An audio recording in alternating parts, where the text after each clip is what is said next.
Bismillahirrahmanirrahim. Assalamualaikum warahmatullahi ta'ala barakatuh. Alhamdulillah Rabbil Alamin. Wassalatu wassalamu ala asyrafil anbiya wal mursalin wa ala alihi wa sahbihi ajma'in. Alhamdulillah, we are continuing our series on providing free life coach training program for those who are interested in becoming certified life coach through Khalifah Education Foundation and Positive Islamic Psychology Center. This is to help you to become more attuned towards facing the challenges of the Ummah and the youth of today. So this is based on our book, Positive Islamic Psychology, a transcendent model to achieve peace, happiness and success in the 21st century. So all our training will be based on this book, but we give you a lot of supplementary material and videos from many other sources, so that it will give you a more holistic worldview of what kind of challenges we are facing in the 21st century. I have mentioned in the earlier video that these challenges that we have, we can summarize the challenges of the Ummah into 8 challenges. And this is what we need to do. That means if we say that the Ummah is facing challenges, say 1,000 years ago or 100 years ago, the challenges are radically different in the technological age and in a globalized world where everybody is interconnected through the internet. All right? So we have 8 challenges that we have to face, like it or not. If we fail to face these challenges, then this Ummah will then disintegrate. But if we are able to face these challenges, this Ummah will become a very strong Ummah, and we as life coaches will then be able to mold and shape the younger generation towards living a full life of Islam, Iman and Ihsan. So what are the 8 challenges? I have completed the challenges on first, the challenges of atheism. I have given you some idea about 8-9 videos explaining the whole spectrum. So we should not be apologetic that we are Muslims, we believe in Allah, we believe in the Creator. If they don't believe, then we don't need to argue with them. We can show them the material that I have collected, and there are many more material in the internet which shows that this universe cannot exist without a creator. This life form cannot exist without a creator. There is no way in terms of chance or probability of ever it existing without God.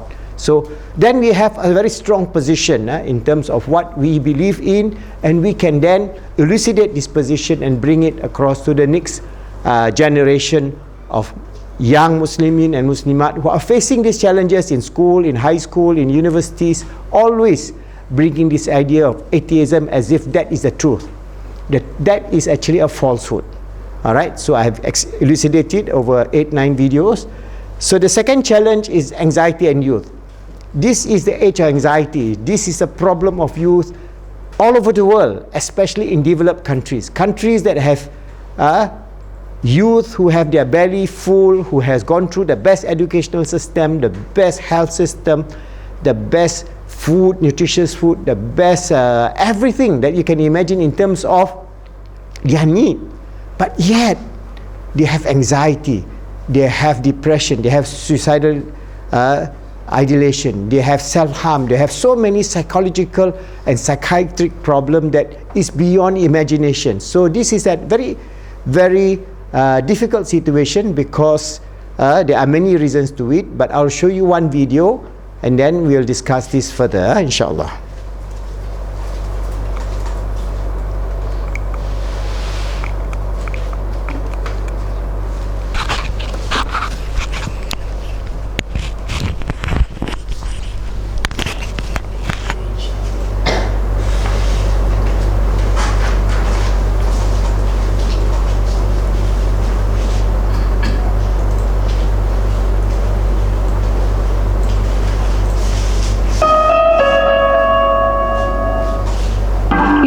Becoming more and more anxious.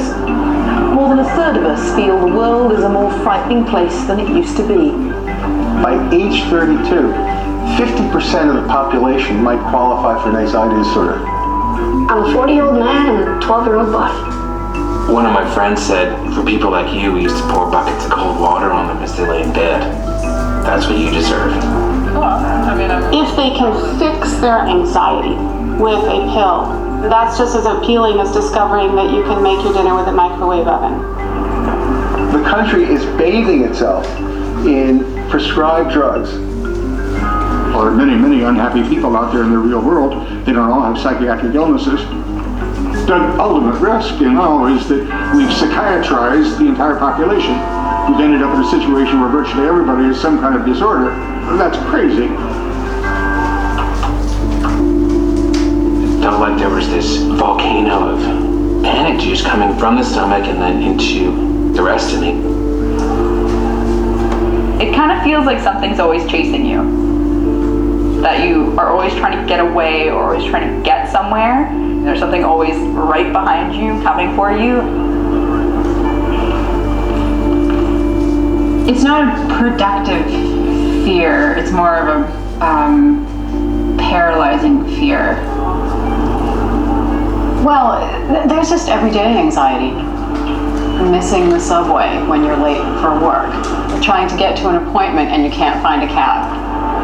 It's just, the city is fraught with it. We can't take a brain picture and we have no blood test to tell us, oh yes, this is anxiety. We depend entirely on patients telling us how they're feeling. Because we expect to be more happy and fulfilled than the average human life is going to be, we start to become open to the idea that our unhappiness is somehow pathological or a disorder and that it deserves to be treated. And that's a real modern phenomenon, to take the complexity and enormity of human emotion and turn it into a treatable illness. It's like I can't participate in life. I'm too busy worrying. I don't sleep at night. Paxil works to correct this imbalance, to relieve anxiety. I think what's happened over the course of the last 30 years is a kind of perfect storm in psychiatric diagnosis. The most common symptoms include rapid heartbeat, trembling, sweating, tense muscles. People have to understand that these diagnoses that one hears on every street corner are diagnoses that are being marketed for commercial profit. They don't necessarily correspond at all to what your underlying problem is. There's a new proposal for a diagnosis of mixed anxiety depression that would be, I think, very much equivalent to the everyday worries, tensions, stresses, problems that all people have. And this is likely to become, from nowhere, the most common diagnosis in psychiatry. My wife died on March 6th of this year. Okay? I had a grief experience after that. The symptoms I had: couldn't sleep, didn't want to eat, felt a lack of energy, sad. Those are the symptoms of depression. Now, it used to be that we said that after a year of grief, if you still had those symptoms, then you had a depression, not grief. What do we say now? We say if after 2 weeks of the death of a spouse, a child, or a parent, if you still have those symptoms, you can be diagnosed as having depressive disorder.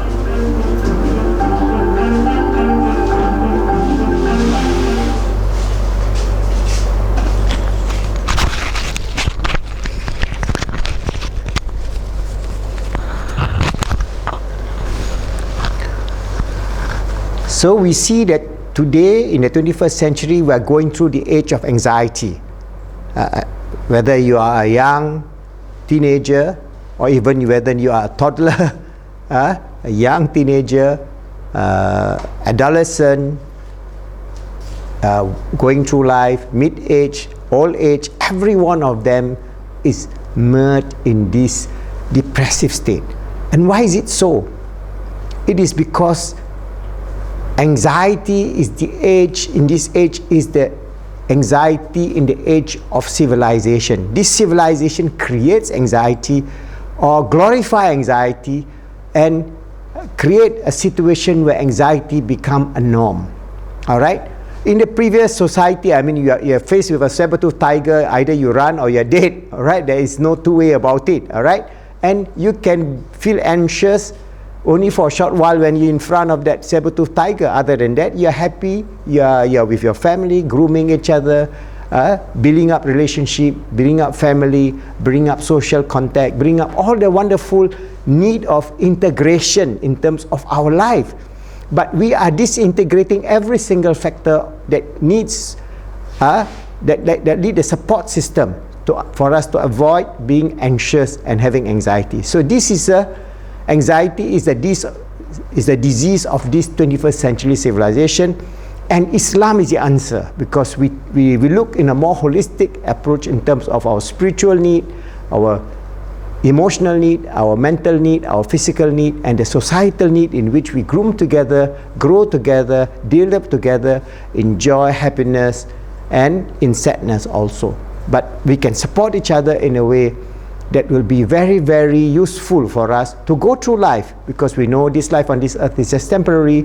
Our anxiety is also temporary, and if we can then mold our mind, our spiritual, our SEMP, spiritual, emotional, mental and physical realm of our existence, we'll then be free from anxiety and depression, inshallah. And through this program of Positive Islamic Psychology and this life coach training program, we will give you a lot of tips for you to be able to go through life in joy, in happiness, as well as in suffering and sickness, in a way that is balanced, and in a way that on the overall whole, your life will be a wonderful life of peace, tranquility, happiness, fulfillment, abiding by the grace, the mercy, the love of Allah subhanahu wa ta'ala, knowing our role as the sincere servant of Allah, His Khalifa on this earth, always striving to make ourselves good, helping others to be good, and making the world good, inshallah.